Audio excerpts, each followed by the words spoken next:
우리가 상대적으로 이번 올해 2025년도의 미 증시에 대한 전망을 봤을 때 상승 탄력을 갖고 쭉쭉 올릴 것인가, 그거는 봐야 알겠지만 그럴 확률보다는 어찌됐든 장전에 이제 골디락스에 대한 부분들이 일어났죠. 고용이라든지 모든 지표가 최고점을 찍어버렸기 때문에 그거를 갱신을 해야 돼요. 그럼 과연 될까요? 그렇지는 않다고 봐요. 그렇다는 것은 경기 둔화가 일어난다 하더라도 연착륙에 대한 모습이 일어나지 급격하게 꺾이는 모습들은 나오지 않을 것이다라고 봅니다. 그럼 증시 역시도 2025년도의 미증시처럼 움직일 것인가? 그렇지는 않겠죠. 다만 횡보에 대한 모습들은 나올 수밖에 없다. 그렇다면 국내 증시 역시도 2025년도는 상승장을 기대하는 것이 아니라 제가 말씀드린 박스권 안에서의 중장기적 흐름은 횡보로 갈 수밖에 없다. 이렇게 좀 결론 낼 수 있겠죠. 그래서 제가 매번 입이 마르고 닳도록 말씀드리는 부분은 단기적인 변동성을 제가 매번 넣습니다. 시황을 작성하면서. 단기 변동성은 계속 올해 내내 일어납니다. 여러분들 중장기 투자할 수 있는 포지션이 지금은 아니에요. 물론 업종에서 그에 대한 주도주, 조선이라든지 그런 업종은 제가 올해 연초가 아니죠. 작년 11월 달부터 제가 얘기했어요. 그거를. 잘 생각해보세요. 돌려버리면 다 나옵니다. 게시가 되어 있으니까 영상에. 자, 작년 11월 달부터 주도주 10월 달, 11월 달부터 얘기를 했는데 맞아 떨어졌죠. 계속 그렇게 가죠. 그럼 더 이상 뭐가 있을까? 아직은 그 이상은 없습니다, 사실. 없기 때문에 포착되는 대로 말씀을 좀 드리겠지만 어쨌든 중요 사항은 뭐다? 그것을 조선업을 제외하고는 모든 업종은 변동성 구간에서 짧게 바텀 구간 찍어주면서 매매를 해야 되는 것이 맞다.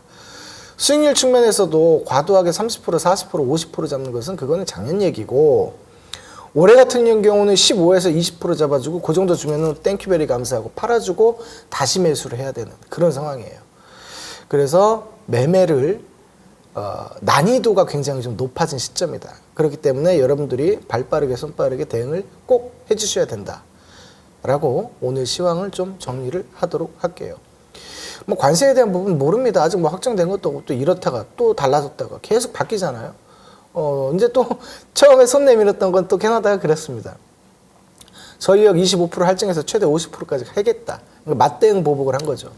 그렇게 했다가 아니다, 좀 보류하겠다 하니까 바로 이제 트럼프가 얘기하는 게 그래, 우리도 너희들한테 철강이라든지 이런 과세를 조금 지켜보고 할게 하고 바로 대응을 했습니다.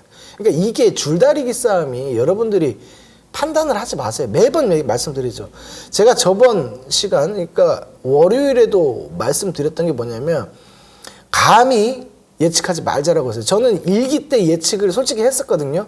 이렇고 저렇고 시나리오 쓰면서 했었는데 대충 말씀드려서 10개에 대한 시나리오를 제가 썼다면 그중에 저는 맞아 들어간 게 6개밖에 안 됐어요.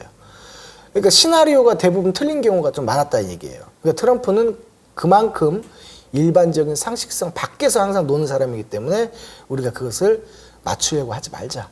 그에 대한 현상에 대해서 생각을 하면서 시나리오를 짜는 것이 맞다. 이렇게 봅니다. 그렇다면 지금의 시점은 역시나 저때나 단기적인 변동성을 이용한 매매가 맞다. 단기적인 매매가 최고다라고 좀 말씀 좀 드릴게요. 수익을 주면 수익을 챙기고 다시 잡고 뭐 이런 식으로 계속 해야 된다는 얘기입니다. 언제까지? 올해 내내 그래야 됩니다. 큰 맥락에 있어서는 올해 4월달, 다음 달부터죠. 다음 달부터는 어찌됐든 첫 번째로 얘기했던 그 관세가 조금이나마 일부분 확정되는 부분들이 있을 거예요. 그거 보고 다시 판단하더라도 일단 계속적으로 단기적인 매매 유효한 시점이다. 좀 이렇게 말씀드리고 싶어요. 자, 그리고 제가 텔레그램에서 좀 게시해 놓은 것들 위주로 좀 말씀을 좀 드리는 게 맞을 것 같습니다. 탄소 중립. 그러면 이제 전력에 대한 문제에 있어서도 우리나라가 어제 그 원전 관련주 해가지고 좀 이슈가 좀 있었죠. 그렇게 좀 있었고, 미국에서도 근본적으로 전력을 생산해낼 수 있는 부분. 물론 원전을 뚝딱뚝딱 해서 뭐 짓는다는 얘기는 아니에요. 근데 어쨌든 국지적으로 봐서도 소형 SMR 쪽으로 해서 이렇게 놔야 되는 시점이긴 합니다. 왜? 데이터 센터 때문에 그래요. 데이터 센터, 그리고 그 데이터 센터를 활용해서 그런 AI들이 나오잖아요. 그리고 뭐 머스크도 뭐 이번에 좀 하고 있고, 그렇기 때문에 그런 전력에 대한 부분들이 최근에는 이제 원자재 가격의 상승에 있어서 구리 가격, 그래서 이제 전선주들이 많이 움직였잖아요. 근데 실질적으로 까놓고 봤을 때 원전 관련주들이 대통령 탄핵 때문에 좀 노이즈가 좀 있었죠. 근데 그거에 대한 노이즈는 제가 봤을 때 이제는 거의 다 해소가 됐다고 봅니다. 이제 대통령이 아니다 하더라도 우리나라가 뭐 동유럽 국가에 대한 원전, 체코 원전 수주라든지 그리고 미국에 대한 원전 수주 이런 부분들이 충분히 발생될 수 있기 때문에 계속적으로 좀 체크는 하자. 그러면 오늘인가? 그건 아닙니다.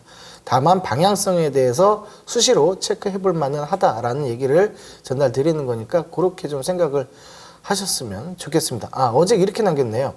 국내 사상 첫 SMR 들어선다. 한국형 SMR 수출에도 호재. 뭐 이런 얘기였죠. 예.